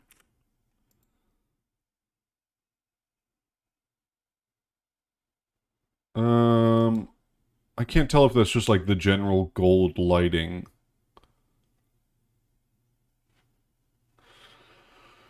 You wanted to look at the Kelpie again. Where was that? Yeah, this guy seems pretty important, to be honest.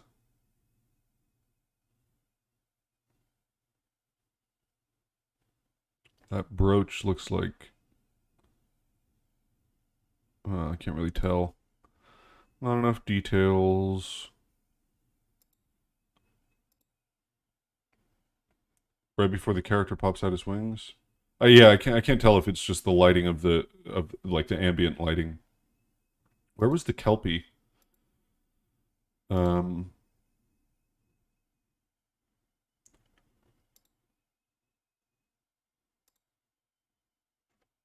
guy was riding a Kelpie.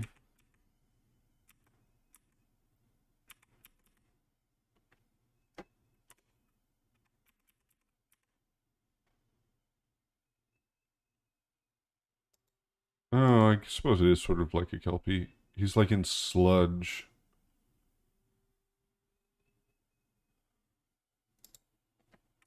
That guy looks pretty epic, honestly. What's with his head? What is going on there? He's got like almost like a mimic to your head or something. And he looks like he's not quite human. He's a turtle person or something. It's very weird. Damn. Damn. Oh. I mean, to be honest, it really looks like this is the size of the base game. I mean, if not the size of the base game, then nearly as big. Because all of these shots of like the landscape, like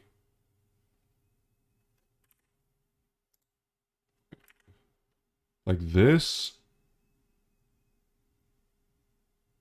doesn't look like, I mean, this is a new map, right? I mean, this is huge. And we do have a mix of like open world, and it just looks like a sequel. Yeah, just based off of bosses, like there's so many bosses. This looks like a sequel. Okay, we're gonna look at the website. So I suppose Bandai, Elden Ring, Shadow of the Erd Tree. Hopefully it doesn't just crash for us. What does the website say? Can you are you able to see this? Yeah, okay. The Land of Shadow, a place obscured by the Erd Tree, where the goddess Marika first set foot. What?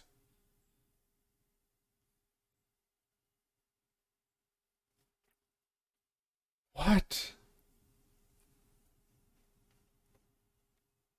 A land purged in an unsung battle. Purged.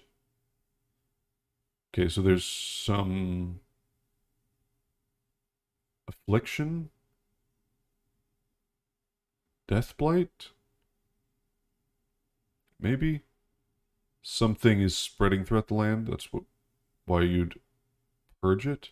It was to this land that Mikola departed, divesting himself of his flesh, his strength, his lineage, of all things golden.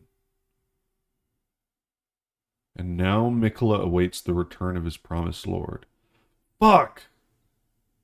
This is the biggest lore dump of all time. The Land of Shadow, a place obscured by the Erd Tree. The thing about that that's weird is the Erd Tree is sort of the stand-in for the sun in the base game, right? And there's been all this speculation about the sun because it's weird how, like, it would make more sense if there was no sun and the Erd Tree was just like, that occupies the role of it in this world. But instead we have the Erd Tree, which is kind of like replace the sun, and we also have a sun. And the sun is actually, it's not mentioned that much in items. Really the only mention is there's the seed of the sun realm shield, which doesn't really give us anything interesting, and the eclipsed sun. But it also, in terms of gameplay, like, you have all the night bosses, and you have all the stuff that happens at night. The demi-humans going wild with red eyes. This happens during the night, and also all the lore about the night. Like the sun, we have a day-night cycle in the game. So when you say a place obscured by the Erd Tree, well, like a shadow, if you have a land of shadow which is obscured by something, that means there's a source of light beyond it. So the Erd Tree is standing in between the land of shadow and something else, which is the producing the light. So whether that's the sun or it's just more metaphorical, it's like the greater will. That's interesting because the Erd Tree is like this thing which acts sort of like the sun. It's golden, it produces light, but there's something else going on here. A land purged in an unsung battle.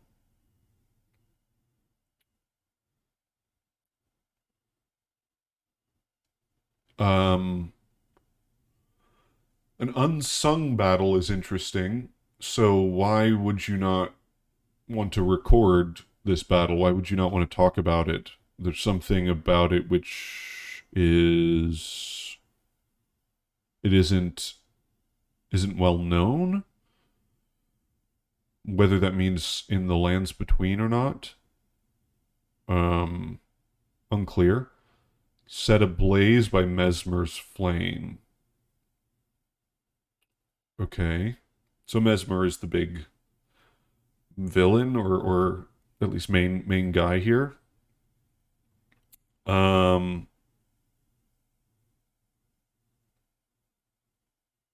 This feels so like classic fantasy for some reason.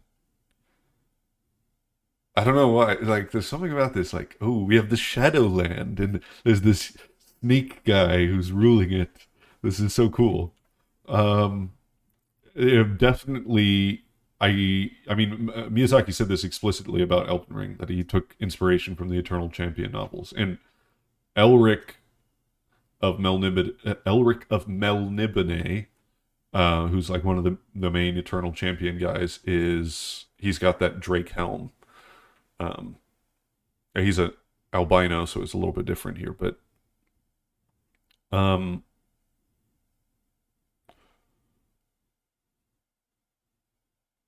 Mesmer's flame. It was to this land that Mikola departed, divesting himself of his flesh, his strength, his lineage, of all things golden.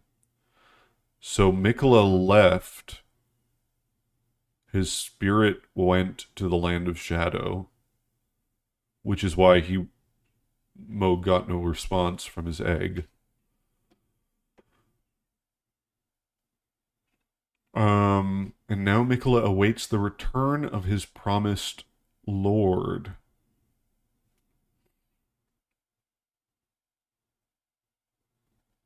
The return of his promised lord.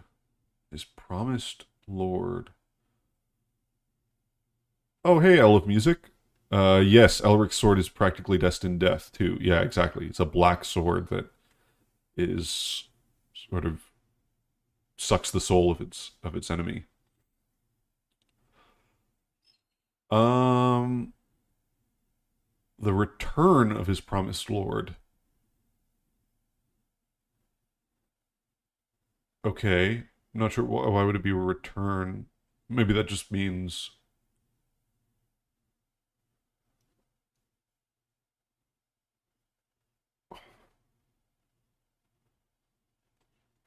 the Land of Shadow did. So when Marika. Okay, so Mikola had to divest himself of all things golden in order to enter the Land of Shadow. Maybe that's a requirement in order to enter there? It's a place obscured by the Erd Tree. It's a Land of Shadow, so there's no gold, there's no light.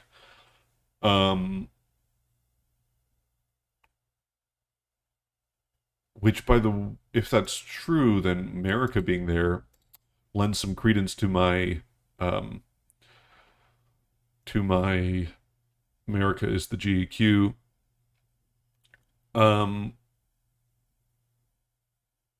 Maybe when Marika divested Godfrey and the Tarnished of their grace, she sent them away to die outside the lands between.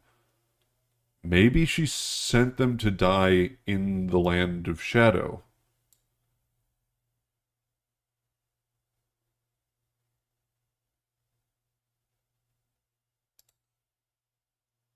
Huh. Huh. Sorel asked earlier, did we look at the Steam page? Yeah, we're going to go back to it. So let's take a look. Steam, where do you go? Steam. Hello? There we go. So these are the pictures on the Steam page. We had this one, which we already saw in the trailer, although from a slightly different angle. Deciduous trees, interesting.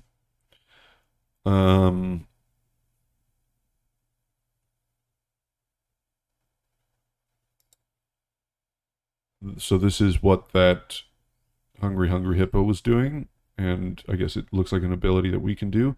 Looks like, to me, it looks like a Crucible ability, and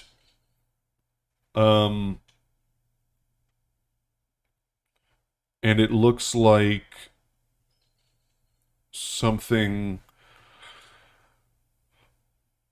that connects Deathroot,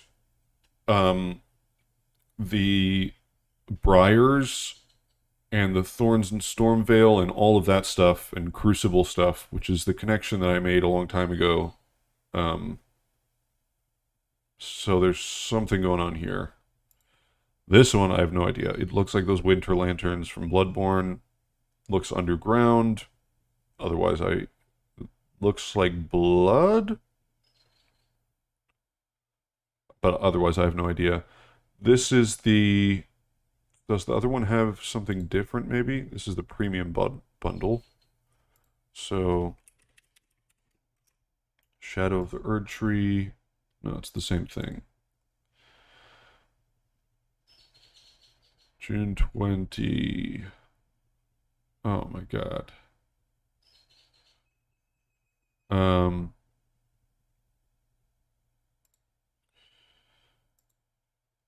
And okay, let's just see. Is there anything else here?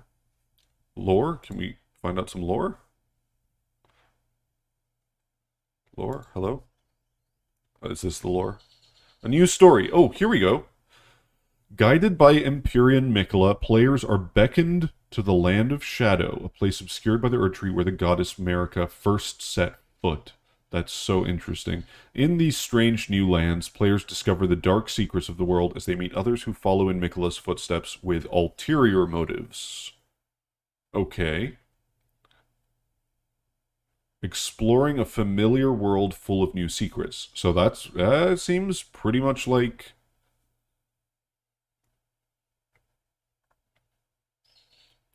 Players can seamlessly travel back and forth between its vast maps, interspersed with diverse situations and meticulous dungeons.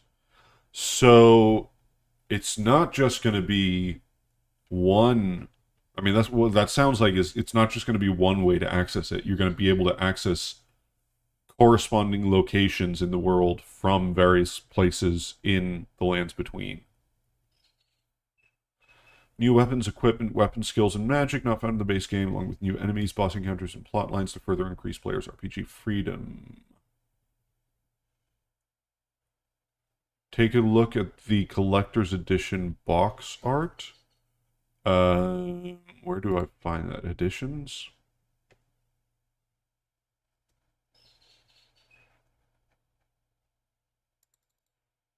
Is this, like, actually doing anything?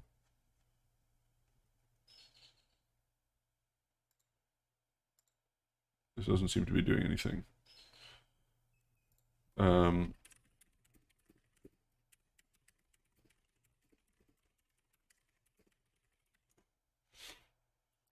bum, bum. Oh, this, maybe?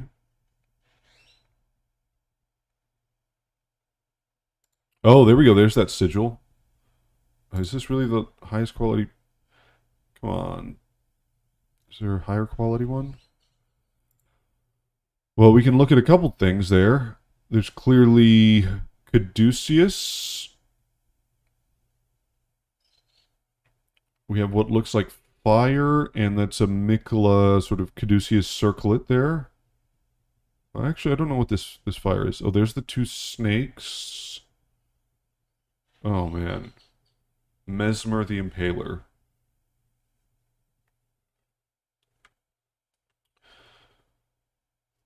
Trailer looks like it revealed what the lands used to look like, or maybe a parallel one. I'm going to go with parallel, because that makes sense with players can seamlessly travel back and forth.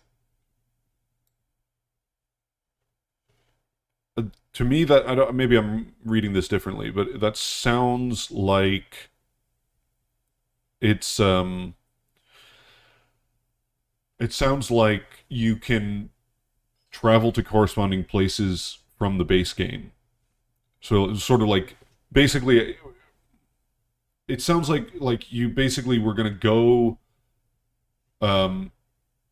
access the Shadow Realm, and then once you access it and you find like whatever the corresponding thing of points of grace is, you'll be able to warp between those points and their corresponding place in the lands between.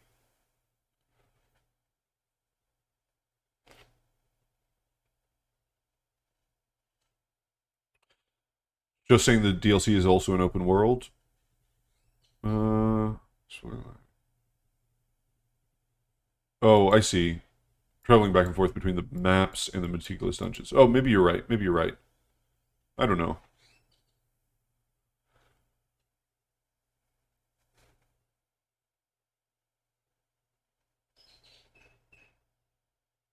Wait. Tenko says, in the Japanese text, it says that the Shadowlands are the lands where America became goddess and the Golden Order was founded. Oh, man. Oh, man. Ah. Lore dump. This is more than I could have hoped for. By the way, you can see the sigil in the background here. There's the two snakes, and this looks a little bit like the dragon incantation. Someone also said it looks a little bit like the frenzy flame.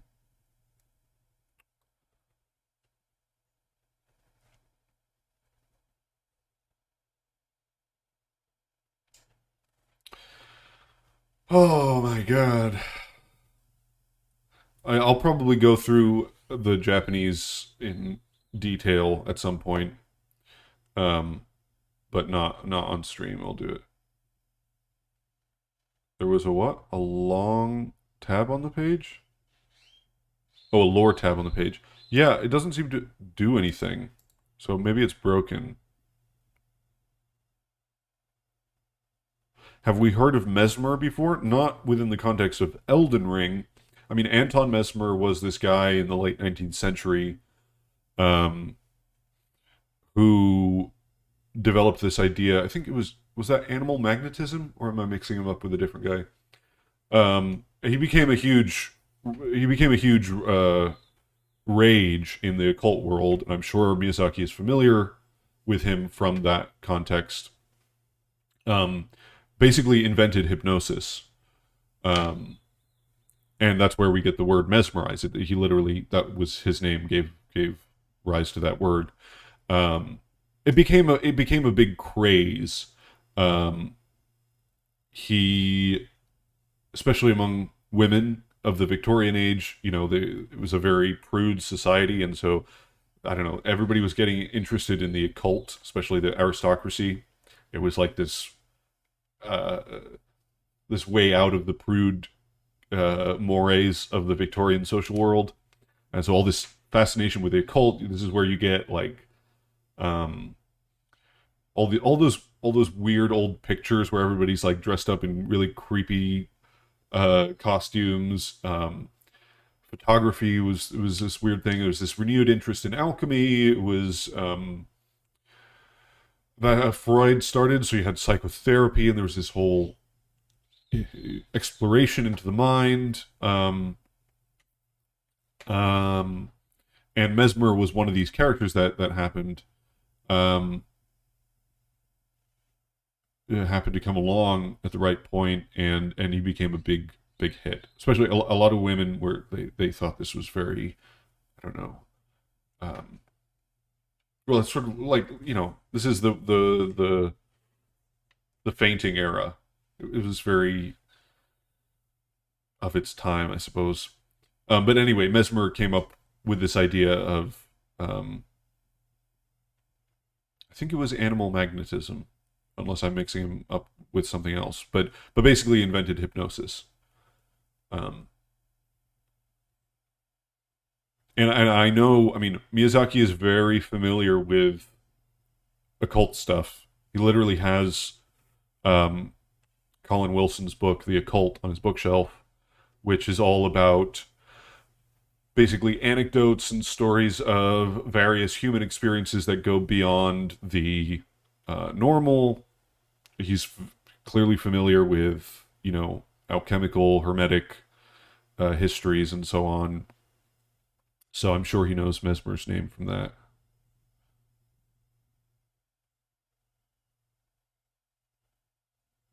Looks like Mesmer was the one who impaled the giants, hence the name.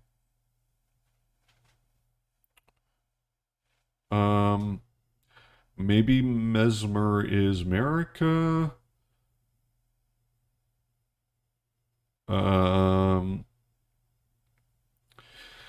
Where the goddess Marika first set foot. So the Newmen are from another world, right?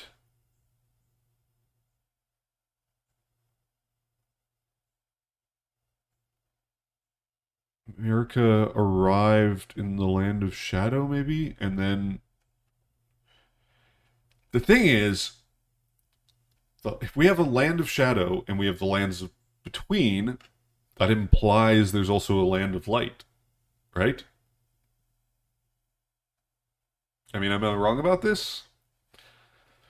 Well, the lands between would be the ones between it.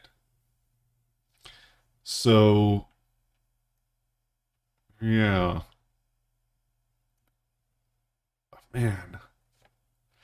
Damn, this is so cool. I'm excited.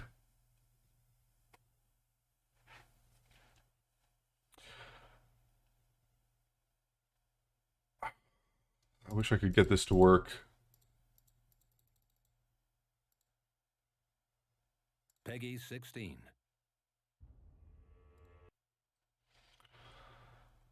Second DLC basically confirmed. Oh man. I mean, this really looks though like more like a sequel. From Software's largest expansion to date. I'm too excited. All right, listen, I gotta go like eat and go basically 4 months. Um,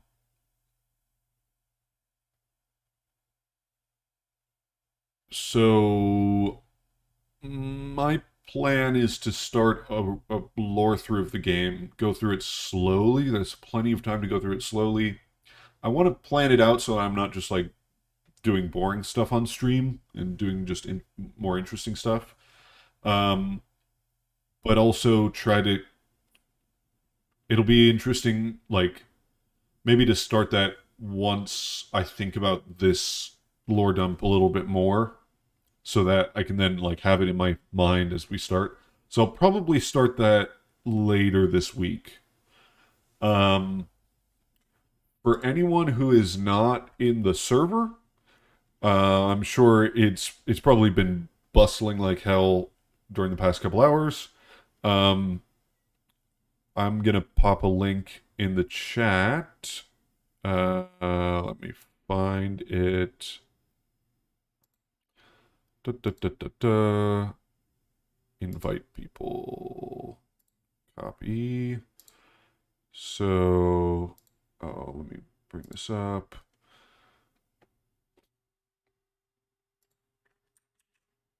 Okay, so there's the Discord. If anyone wants to join, who's not in there already, you are all welcome. I'm sure the discussions will be continuing with ferocity in there. So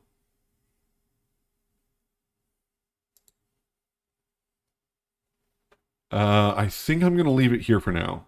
So I don't know exactly what I'll be doing next. Maybe streaming again later this week, maybe starting a lore through. So if you want to keep up to date with what I'm going to be doing, just go to the Discord there. And oh boy, yeah, 4 months of speculation. It's going to be a lot. It's going to be a lot.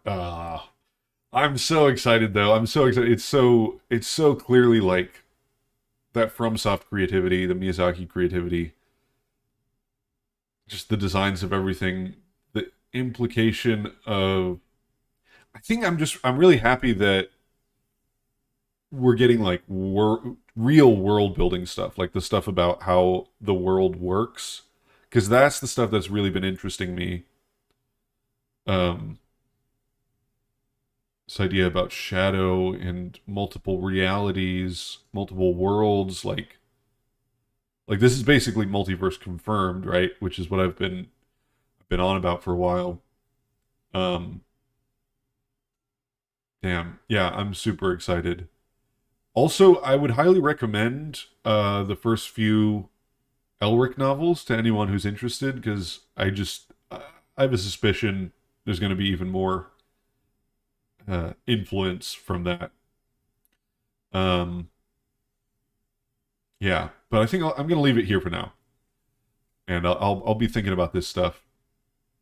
We'll probably once I find the time, I'll probably try to get some screenshots and stuff and put them in the Discord server for reference. So if you guys want to join, and there will be plenty of conversation there.